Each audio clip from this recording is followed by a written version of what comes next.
Hoje nós vamos ver a nossa terceira catequese com o título São Rafael ensina-nos.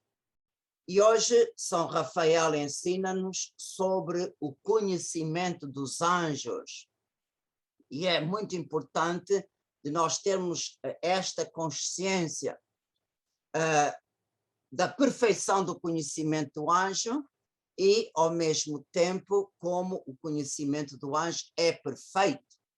Portanto, o conhecimento do anjo, ele está conectado com Deus, unido ao Senhor, conhece a vontade de Deus a seu respeito, conhece a vontade de Deus a nosso respeito, como também o anjo conhece este mundo que nós vivemos. Para o anjo não é segredo. Portanto, vamos ver todos estes pormenores e que nos ajuda melhor a viver com o nosso anjo da guarda. E nós vamos começar através da leitura do livro de Tobias, capítulo 11, versículo 1 a 4. Ao aproximarem-se de Casarim, que fica de fronte de Nínive, Rafael disse a Tobias: bem sabes em que estado deixaste o teu pai. Passemos à frente da tua esposa e preparemos a casa antes da sua chegada. Puseram-se, portanto, a caminhar juntos na frente. Rafael então disse de novo: leva contigo o fel do peixe. Atrás do anjo e de Tobias seguia o cão. Portanto, nesta passagem, nestes 4 versículos do capítulo 11, podemos ver como São Rafael aconselha o jovem como é que ele deve encontrar-se com os pais, e aconselha também como deve preparar os pais para a entrada da sua esposa na casa paterna, que é completamente estranho para ela. Lembrem-se que eles fizeram este casamento quando ele estava na viagem e, claro, para a jovem Sara, tudo para ela é desconhecido. Ela não conhece os sogros também não conhecem ela, nem sabem o que é que aconteceu na viagem. E então vemos que São Rafael antecipa todos os pormenores. E é graças à aceitação dos conselhos que tudo se passou bem e conforme Deus queria.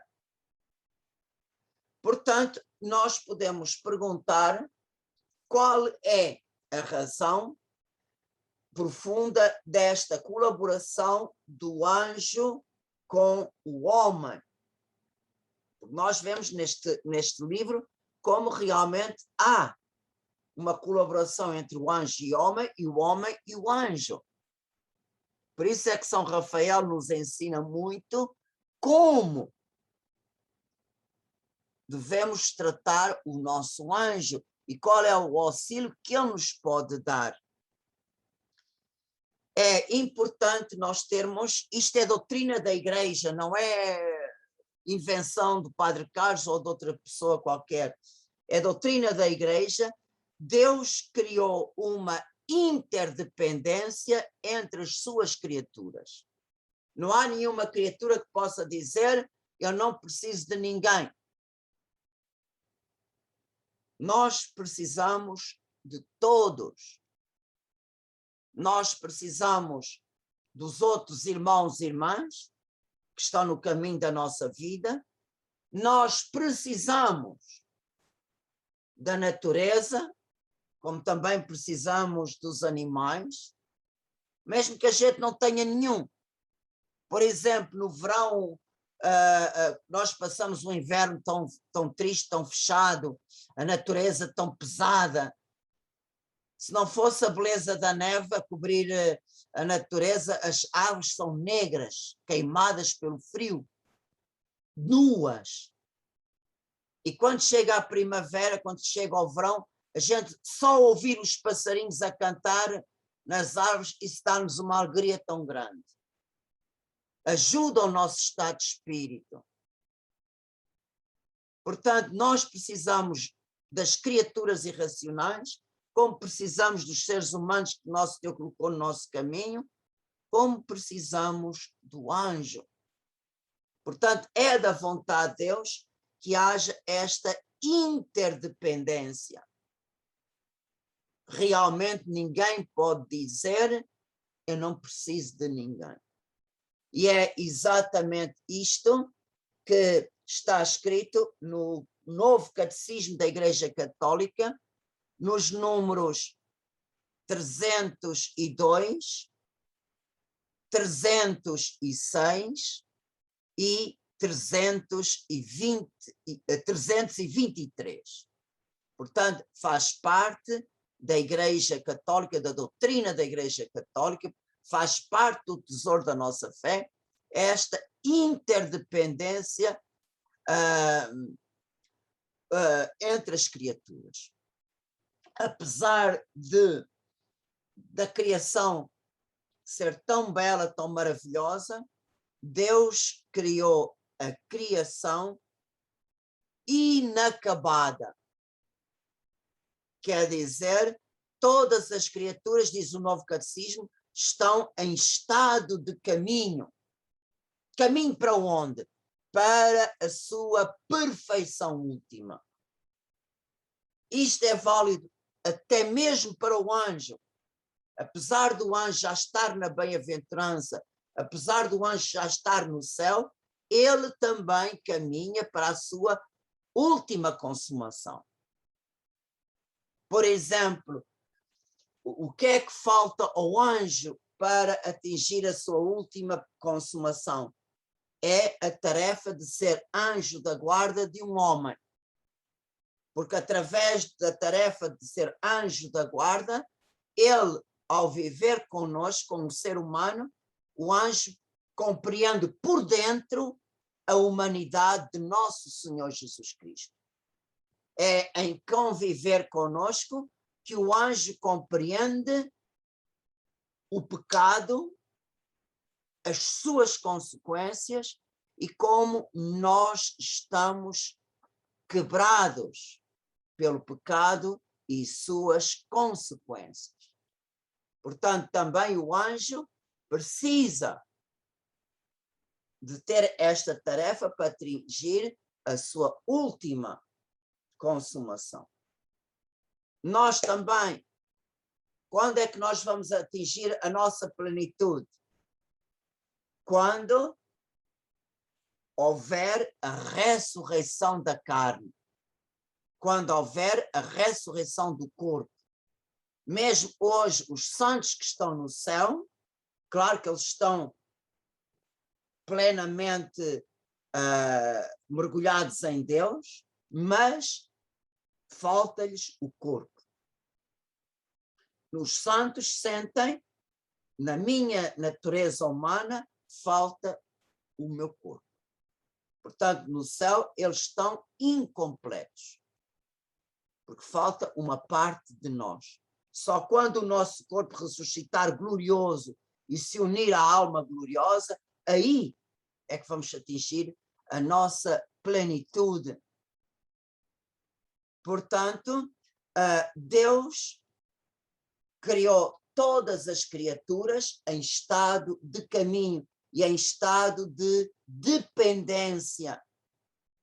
Portanto, é esta interligação com as criaturas que o Senhor ordena pela sua divina providência.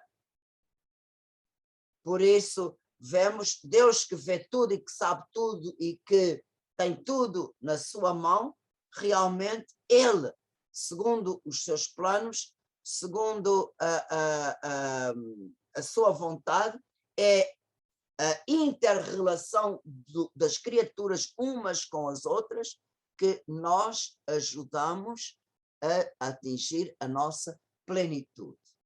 Também a criação, da mesma maneira que nós somos chamados a usar a criação para construir o nosso tesouro no céu. Por exemplo, usar os bens materiais para obras de misericórdia. Portanto, estamos a construir com os bens deste mundo a nossa morada eterna, mas também nós estamos a santificar a criação. Portanto, a criação material, através da nossa ação, através da nossa oferta a Deus, portanto, estamos a santificar a criação.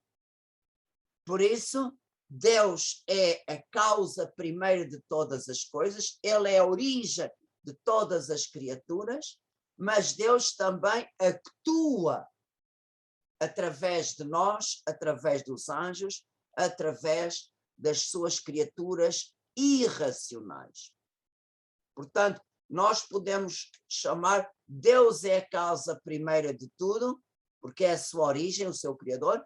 Nós somos a causa segunda. Deus serve-se de nós para ajudar aqueles que estão à nossa volta, como Deus serve-se dos anjos para nos ajudar a nós, como Deus também se serve das criaturas para nos ajudar a santificar e para ajudar-nos a cumprir a nossa missão. Por isso é importante, Deus atua através de nós. Quantas vezes uma palavra nossa vai aquecer os corações? Quantas vezes uma palavra nossa vai curar o coração de um irmão? Por isso vocês vejam, Deus atua através de nós. Por isso, a providência divina é que coordena todas as coisas. Isto realmente, este pensamento está no Novo Catecismo, naqueles números que eu vos disse. E por isso nós podemos dizer em resumo, a providência de Deus age através da ação das criaturas. E é aqui que está a razão profunda da colaboração entre anjo e homem. E nós, anjo e homem unidos, temos a missão de proteger e santificar a criação. Há uma passagem que eu gosto muito, e ainda estou à espera para escrever isto, aquela pergunta da senhora Maria Sousa, dos novos céus e da nova terra, mas é um tema maravilhoso, um tema muito bonito, que eu espero poder escrever, em que São Paulo, na carta aos Romanos, capítulo 8, versículo 20 a 21, ele diz que a criação espera ansiosa a revelação dos filhos de Deus, porque a criação foi submetida à vaidade. O que quer dizer ser submetida à vaidade? Significa ser submetida às consequências do pecado. A criação não pecou,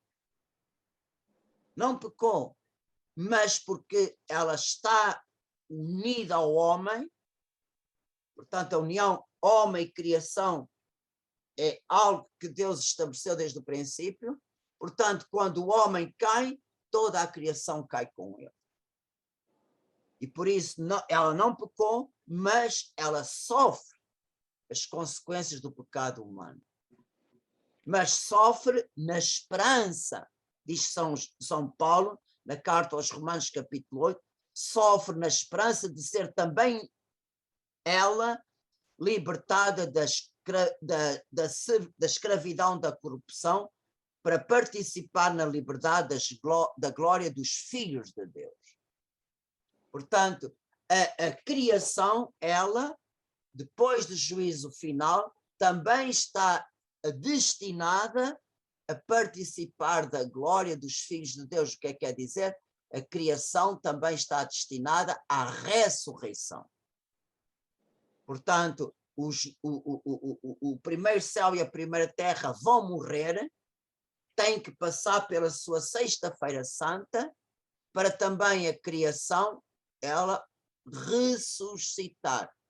ressuscitar gloriosa, ressuscitar livre do pecado e de todas as consequências. E esta realidade que São Paulo fala com muito poucas palavras, mas é algo que nos deve encher de alegria, porque no livro do Apocalipse fala claramente desta ressurreição da criação, através desta palavra que a senhora Maria Sousa falou, o primeiro céu, a primeira terra, novos céus, nova terra. Portanto, é toda a criação material que o Senhor glorificará, que o Senhor ressuscitará após o juízo final, para que também a criação possa participar com os anjos e os homens bem-aventurados na glória de Deus. Isso é que será a plenitude do céu. Portanto, nós podemos ver esta interligação de anjo e homem em dois momentos no livro de Tobias. O primeiro momento é no capítulo 5, versículo 17, que diz o seguinte: logo que Tobias preparou o necessário para a viagem, disse-lhe o pai: parte com este. Deus que reside nos céus vos conceda uma viagem feliz e que um anjo vos acompanhe. Puseram-se, pois, a caminho, levando com eles o cão do jovem. Portanto, nós vemos aqui o cão que pertence à criação irracional, o homem e o anjo unidos a realizarem a vontade de Deus. E também podemos ver esta colaboração ao regressarem a casa depois da viagem, exatamente naquela passagem que eu li no princípio desta catequese, Tobias 11, versículo 1 a 4. Os conselhos que São Rafael deu para o jovem poder entrar em casa dos pais e preparar a entrada da sua esposa. Portanto, por causa da sua perfeição natural e sobrenatural, os santos anjos possuem um duplo conhecimento. Possui um conhecimento natural, que Deus lhes deu quando os criou, e possui um conhecimento sobrenatural, que eles passaram a ter quando passaram a ver Deus face a face. Portanto, é um conhecimento que eles têm por terem alcançado a perfeição sobrenatural.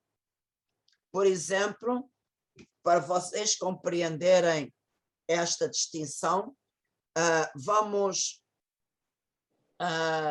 pegar algumas passagens da Escritura para vocês compreenderem. São Paulo diz na carta aos Colossenses, no capítulo 1, o verbo é a imagem do Deus invisível, o primogênito de toda a criatura, porque nele foram criadas todas as coisas nos céus e na terra, as visíveis e as invisíveis.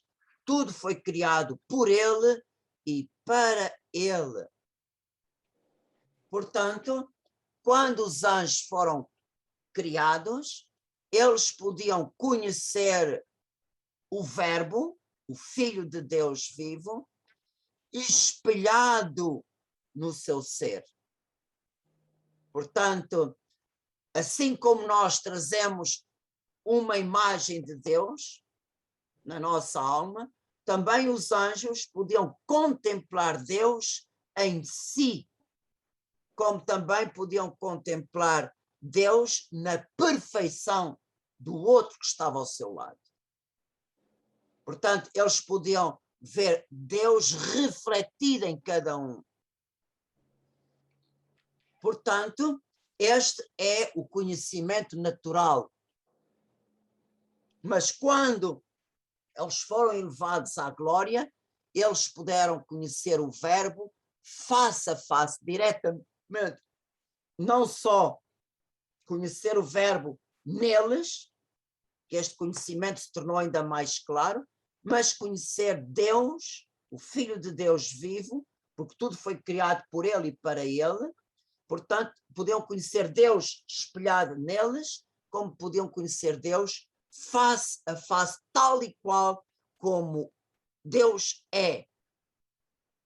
Portanto, os anjos podem conhecer Deus através da sua inteligência natural, como podem conhecer Deus através da luz sobrenatural da visão beatífica. Ambos se completam. Podemos dizer que o conhecimento natural do anjo é um conhecimento limitado. Por que é limitado? Porque todas as criaturas têm uma medida. Todas as criaturas têm a sua medida de inteligência. Não há nenhuma criatura, nem os serafins são ilimitados. Ilimitados só Deus. Só Deus é infinito. Portanto, o conhecimento natural do anjo é imperfeito, ao passo que o conhecimento sobrenatural é absolutamente perfeito. Por isso, nós vemos e podemos comparar e podemos compreender este duplo conhecimento dos anjos através de nós. Nós, neste momento, conhecemos Deus como? Pela fé. A fé que ilumina a nossa inteligência. E realmente, com a graça de Nosso Senhor, com o conhecimento, com o estudo da fé, nós vamos tendo cada vez mais luz para conhecer Deus. Conhecemos Deus espelhado na sua criação. Agora, no céu, quando virmos Deus face a face, este conhecimento sobrenatural ultrapassa em muito o conhecimento que temos de Deus por meio da fé. Portanto, nós podemos dizer que nós aqui conhecemos Deus refletido num espelho da sua criação, e lá vamos conhecer Deus face a face, através da graça da visão beatífica. E então, nós podemos perguntar-nos qual é o modo do anjo conhecer. Portanto, num só acto de amor, o anjo pode adquirir a perfeição para a qual foi ordenado devido ao conhecimento e à sua vontade. Portanto, o anjo conhece completamente uma maneira diferente de nós. Nós, por exemplo, conhecemos uma coisa depois da outra. Mesmo esta catequese. Esta catequese é o primeiro para desenvolver a ideia da interdependência das criaturas. Já passei para a segunda ideia, o conhecimento natural e sobrenatural do anjo, e agora já estou no terceiro ponto. Portanto, à medida que eu vou explicando, eu vou apresentando uma ideia, outra. Portanto, o nosso conhecimento é gradual. O nosso conhecimento é um conhecimento, uma ideia depois da outra. E o nosso conhecimento cresce, ao passo que o anjo não. Podemos dizer, quando o anjo concentra-se numa coisa, ele só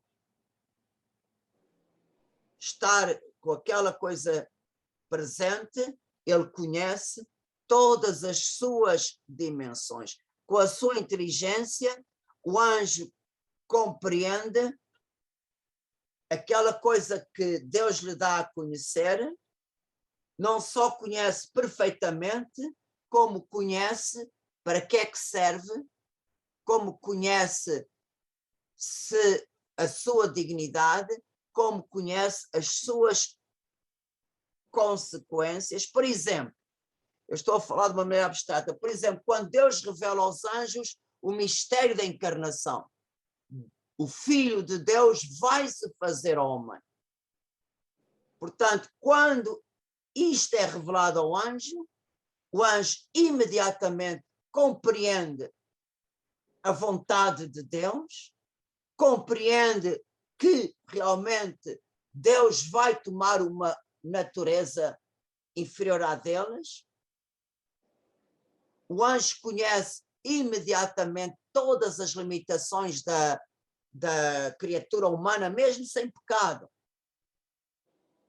Nós, em relação ao anjo, somos tão pequenos. E o anjo logo, imediatamente, conhece e apreende todas as consequências que vêm daqui. Num só instante, o anjo, sem sombra de erro, ele compreende toda a ideia que o Senhor revela. E por isso, o anjo, como conhece tão bem o pensamento de Deus, como a sua inteligência está completamente esclarecida, o anjo, pela sua vontade, pode, com toda a clareza, sem sombra de erro, pode dizer, sim, eu quero, ou não, eu não quero servir Deus que tem este plano para mim. Quanto mais claro é o conhecimento, mais radical se torna o ato de vontade. Sim, eu quero servir, não, eu não quero servir. E por isso, quando o anjo decide radicalmente. Quando o anjo decide, ele decide com toda o seu ser e a sua decisão é irrevogável. Nós não. Como a nossa inteligência é imperfeita, o nosso conhecimento é imperfeito, o que é que acontece? Umas vezes a gente diz sim, outras vezes a gente diz não, mesmo contrário com a nossa inteligência. Deus diz, não faças isso. Quando a gente menos espera, já está a fazer a asneira. Portanto, vemos que a nossa natureza, o conhecimento e a vontade estão quebrados. Ao passo que o anjo não. Porque o anjo conhece perfeitamente o que lhe é revelado, o anjo toma uma decisão definitiva. Sim, eu quero. Sim, não, eu não quero. E por isso, como o anjo foi criado livre, a sua opção por Deus ou contra Deus deve-se realmente à sua liberdade e foi um ato definitivo para a sua existência, para o seu ser. E, portanto, o conhecimento e a vontade do anjo é desta profundidade e nós podemos ver também pelo livro de Tobias, aqui está o quarto ponto, o conhecimento do anjo é muito diverso, é muito diversificado, ele tem um conhecimento perfeito de muitas coisas. Por exemplo, o conhecimento do anjo da geografia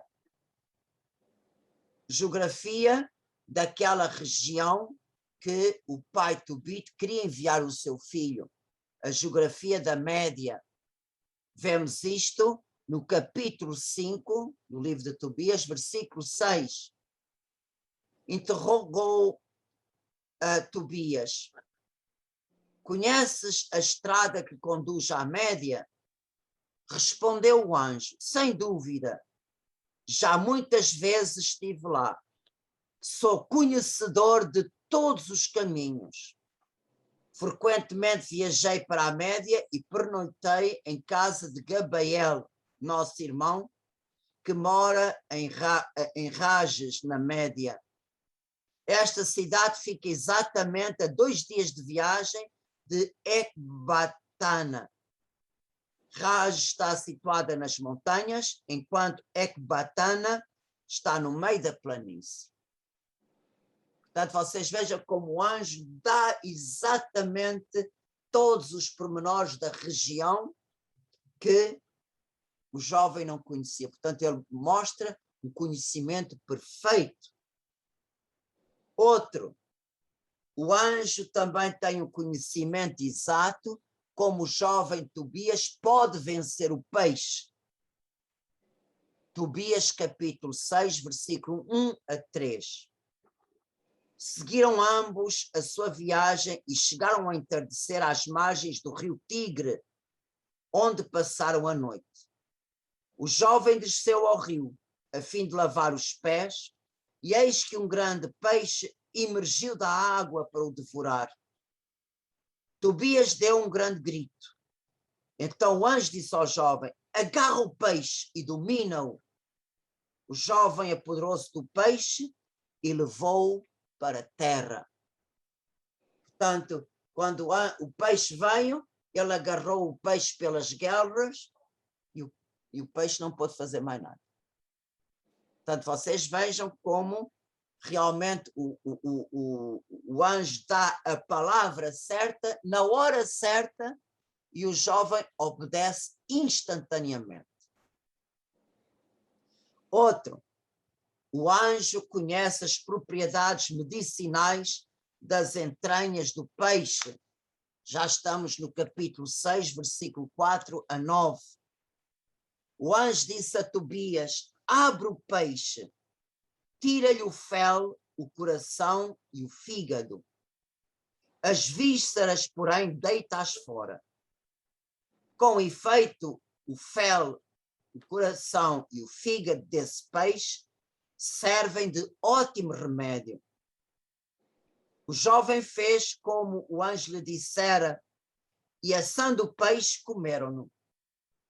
Depois continuaram a viagem até às proximidades da Média. Então Tobias perguntou ao anjo: irmão Azarias, que poder medicinal há no coração, no fígado e no fel do peixe?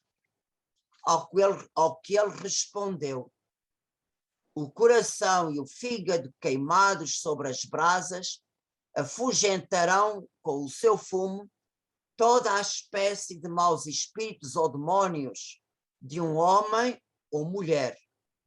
Desaparecerão definitivamente, sem deixar nenhum rastro.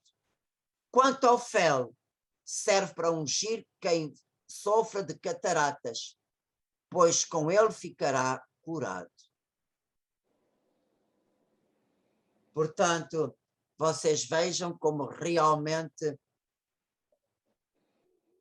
Deus é maravilhoso e como o anjo está ao seu serviço.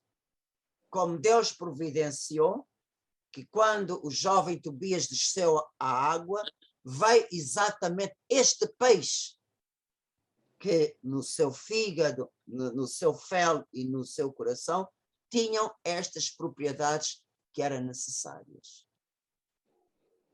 Portanto, nós vemos que nós podemos perguntar o coração e o fígado para afugentar o demónio.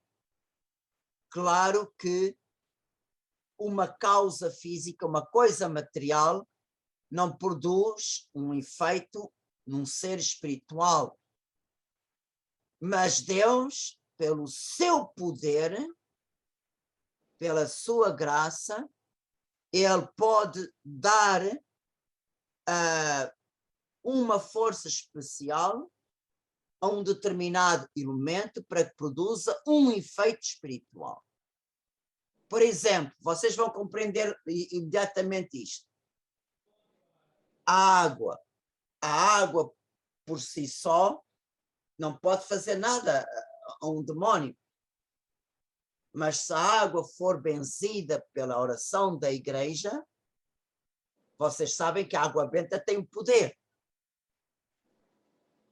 Portanto, a matéria em si não tem ação sobre o espiritual. Mas, se Deus junta a matéria a sua bênção, a sua graça, essa matéria passa a ser portadora da força de Deus. E é isto que realmente o coração e o fígado tiveram, pela ação do anjo, este fígado e este coração, queimados nas brasas, tiveram o poder de maniatar o demónio que afligia Sara. Por isso é um grave erro. Acreditem, acreditem, e isto é verdade que eu vos estou a dizer. Vocês sabem que eu não quero vos enganar em nada. Quantas vezes as pessoas levadas pelas bruxas vão comprar peixe para queimar as vísceras, porque dizem que tem o diabo em casa e com as vísceras dos peixes vai afugentar o demónio de casa. A casa fica cheirando mal, realmente não só afugenta, como afugenta até tudo e mais alguma coisa, o cheiro de peixe queimado de Jesus, ainda mais são as entranhas. Mas até este ponto, realmente, as bruxas e benzedeiras usam tudo e mais alguma coisa, porque desconhecem o poder de Deus e a ação de Deus. E como nós devemos realmente estar atentos. E vocês sabem que elas chamam a isso os seus defumadouros. E realmente é uma porcaria que se faz aí, uma confusão que é fundamentada na ignorância. Outro ponto, o conhecimento perfeito do anjo da lei de Moisés referente ao matrimónio judaico. Também está no capítulo 6, versículo 11 a 13. Disse o anjo: devemos ficar esta noite em casa de Raguel. Este homem é teu parente e possui uma filha chamada Sara. Além de Sara, não tem filho nem filha. Tu és dentro de todos os homens o parente mais próximo da jovem, de modo que a deves tomar em casamento, e tudo que pertence a seu pai te caberá a ti como herança a título de justiça. É, portanto, direito teu tomá-la por esposa. Ouve então o que vou fazer, irmão. Falarei com o seu pai esta noite a respeito da donzela, para que te seja dada como esposa. Depois, quando chegarmos a Ragues, celebraremos as núpcias. Sei que Raguel não te pode recusar, porque ele sabe que, conforme a sentença do livro de Moisés, seria réu de morte se procurasse casá-la com outro homem. E também sabe que a ti, mais do que a qualquer outro, cabe receber a herança da sua filha. Por conseguinte, ouve-me ainda, irmão. Esta noite falaremos a respeito da jovem e concluiremos o seu noivado contigo. Depois, quando voltarmos de Ragues, tomá-la-emos e levá-la-emos para a tua casa. Portanto, vocês vejam como o anjo tem o conhecimento de todos os detalhes do casamento judaico. Nós já vimos o primeiro aspecto, o conhecimento da geografia, o segundo aspecto, o conhecimento exato de como vencer o peixe, terceiro aspecto, o conhecimento de São Rafael, as propriedades medicinais das entranhas do peixe, quarto conhecimento, o conhecimento perfeito da lei de Moisés. Quinto, São Rafael, ele, antes de chegar lá, ele já conhece o coração de Sara, o íntimo dela. Ele diz ao jovem Tobias, no versículo 12 do capítulo 6, a donzela é prudente, forte de ânimo e muito bela. Seu pai tem-lhe grande amor. Portanto, vocês vejam como o anjo conhece o coração daquela jovem prudente, forte de ânimo e fisicamente muito bela. o sexto ponto do conhecimento de São Rafael, ele conhece como dominar o demónio. O versículo 16 e 17 do capítulo 6. Disse o anjo: escuta-me, irmão, ela será tua mulher, não te preocupes com o demónio, porque esta mesma noite a terás como esposa. Mas tu, quando entrares no aposento nupcial, pega num perfumador e põe nela bocados do coração e do fígado do peixe, de maneira que façam fumo. Quando o demónio sentir, fugirá e nunca mais aparecerá junto da jovem. Portanto, como o anjo, pela vontade de Deus, concedeu àqueles dois elementos a força de sobrenatural para dominar aquele demónio. Como foi?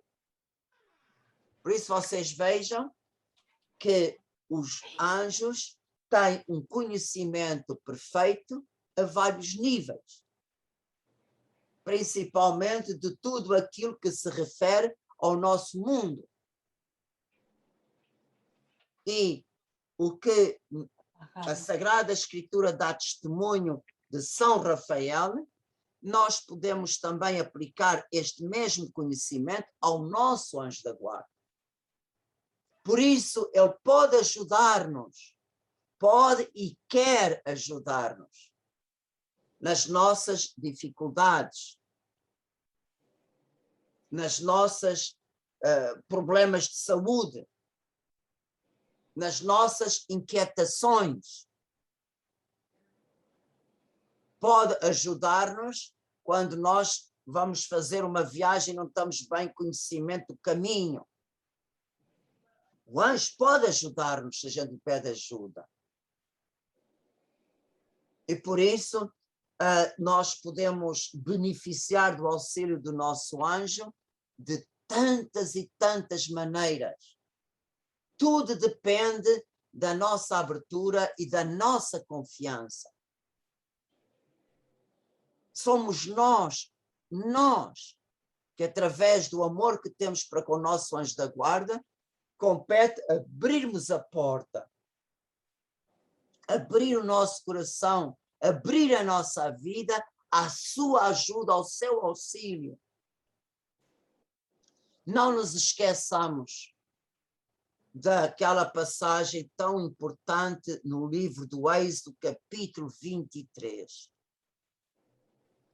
que o Senhor, neste capítulo, fala: eu vou enviar um anjo à tua frente para te proteger no caminho.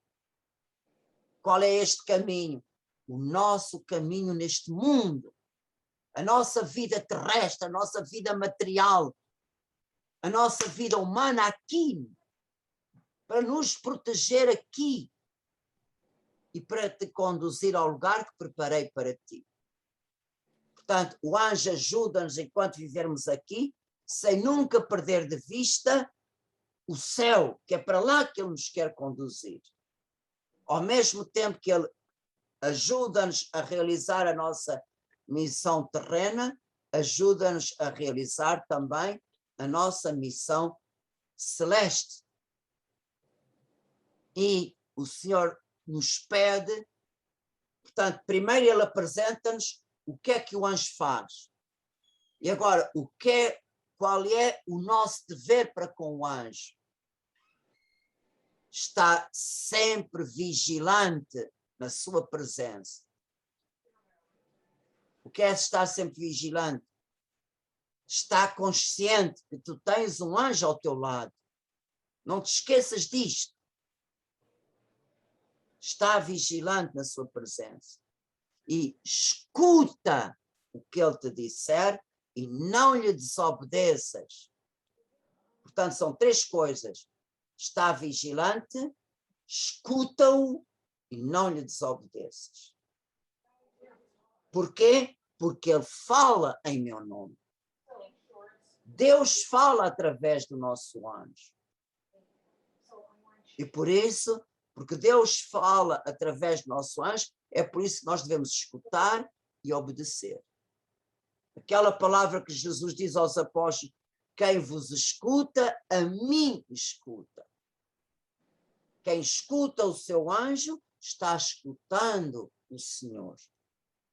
Porque o Senhor fala através dele. E por isso o Senhor nos faz a promessa: se escutares a sua voz e fizeres tudo o que eu te disser, serei inimigo dos teus inimigos e perseguirei os que te atormentam. Quem é os nossos inimigos e quem nos atormentam? É os anjos maus. Porque aquelas pessoas que não gostam de nós são, por isso, simplesmente pessoas que não gostam de nós. Mas os nossos inimigos são os demónios. E o Senhor promete a vitória sobre eles. Se nós formos vigilantes, escutarmos o anjo e lhe obedecer. Por isso que esta catequese, a terceira de São Rafael, nos ajude a ter mais consciência, a não só do poder que o nosso anjo tem, mas também o conhecimento exato que o anjo tem da vontade de Deus e de tudo aquilo que nós precisamos a cada momento, a cada dia, a cada instante da nossa vida sobre a terra. Amém.